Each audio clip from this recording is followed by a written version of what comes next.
Assalamualaikum warahmatullahi wabarakatuh. Perkenalkan, nama saya Sahra Mutmainah Suherman dari kelas Farmasi A 2020 Universitas Perjuangan Tasikmalaya. Di sini saya akan mempresentasikan materi mengenai titrasi permanganometri dan titrasi iodatometri. Baik, kita langsung saja ke pembahasannya. Yang pertama, titrasi permanganometri. Apa itu titrasi permanganometri? Titrasi permanganometri merupakan penetapan kadar zat berdasarkan hasil oksidasi dengan kalium permanganat atau KMnO4. Titrasi permanganometri merupakan titrasi redoks yang metodenya didasarkan pada oksidasi ion permanganat. Oksidasi ini dapat berlangsung dalam suasana asam, netral, dan alkalis. Selanjutnya, prinsip permanganometri. Reaksi oksidasi reduksi pada suasana asam yang melibatkan elektron dengan jumlah tertentu. Dibutuhkan suasana asam seperti H2SO4 untuk mencapai tingkat oksidasi dari KMnO4 yang paling tinggi dan bilangan oksidasinya plus 7 menjadi plus 2. Untuk prinsip selanjutnya, pada proses titrasi tidak dibutuhkan indikator lain karena KMnO4 sudah mampu memberikan perubahan warna saat titik akhir titrasi yang ditandai dengan terbentuknya warna merah muda.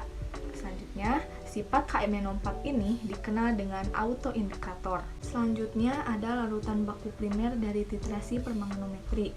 Yang pertama, natrium oksalat atau Na2S2O3 yang merupakan standar primer yang baik untuk permanganat dalam larutan asam. Persamaan untuk reaksi antara oksalat dengan permanganat adalah 5C2O42- ditambah 2MnO4- ditambah 16H+ menjadi 2Mn2+ ditambah 10CO2 ditambah 8H2O. Yang kedua ada besi atau Zn. Dengan tingkat kemurnian tinggi dapat dijadikan sebagai standar primer permanganat. Oksidasi dari ion klorida oleh permanganat berjalan lambat pada suhu ruangan, namun dengan kehadiran besi bisa menjadi lebih cepat. Dalam Farmakope Indonesia edisi keempat, larutan baku kalium permanganat sebagai larutan baku sekunder hanya digunakan untuk menetapkan kadar hidrogen peroksida dalam labu terukur atau labu takar yang telah ditaras sebelumnya dan diencerkan dengan air secukupnya hingga 100 ml. Pada 20 ml larutan ini ditambahkan 20 ml asam sulfat 2N. Dititrasi dengan kalium permanganat 0,1N sampai terbentuk warna pink permanen pertama kali. Tiap mili larutan alkali permanganat setara dengan 1,701 mg hidrogen peroksida. Untuk titrasi dengan baku kalium permanganat yang encer, maka disarankan menggunakan indikator Peroin. Reaksi yang terjadi 2MnO4- ditambah 6H+ ditambah 5H2O menjadi 2Mn2+ ditambah 5O2 ditambah 4H2O. Selanjutnya ada kelebihan dan kekurangan dari titrasi permanganometri. Untuk kelebihannya, titrasi permanganometri ini lebih mudah digunakan dan efektif karena reaksi ini tidak memerlukan indikator. Hal ini dikarenakan larutan KMnO4 sudah berfungsi sebagai indikator, yaitu ion MnO4- yang berwarna ungu. Setelah direduksi menjadi ion Mn- tidak berwarna dan disebut juga sebagai autoindikator. Untuk kekurangannya, larutan pentiter KMnO4- pada buret apabila percobaan dilakukan dalam waktu yang lama, larutan KMnO4 pada buret yang terkena sinar akan terurai menjadi MnO2, sehingga pada titik akhir titrasi akan diperoleh pembentukan presipitat coklat yang seharusnya diperoleh larutan berwarna merah rose. Selanjutnya ada titrasi iodatometri.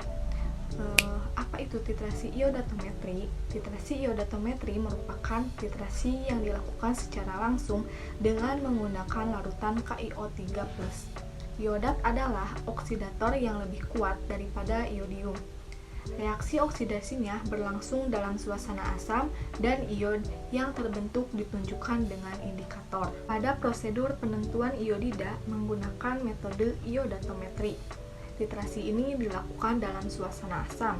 Pentiter yang digunakan adalah kalium iodat. dan indikator yang digunakan adalah kloroform. Titik akhir titrasi ditandai dengan menghilangnya warna ungu pada lapisan organik. Kemudian, kenapa titik akhir titrasinya bukan saat terbentuknya warna ungu? Jadi, pada saat warna ungu pertama kali terbentuk, iodida yang berada dalam sampel belum terfiltrasi semua, atau reaksinya belum sempurna. Dengan menggunakan indikator kloroform, tidak dapat dideteksi habisnya iodida, tetapi dapat mendeteksi habisnya iodin. Oleh karena itu, titik akhir titrasi yang digunakan adalah saat seluruh iodin telah bereaksi. Untuk reaksi titrasi di atas berjalan dalam dua tahapan, sehingga untuk pengolahan data, dua tahapan reaksi tersebut harus dijumlahkan terlebih dahulu. Untuk indikator yang digunakan dalam titrasi iodatometri bisa menggunakan kloroform dan karbon tetraklorida. Baik, sekian materi yang dapat saya sampaikan. Mohon maaf bila ada kesalahan. Terima kasih. Wassalamualaikum warahmatullahi wabarakatuh.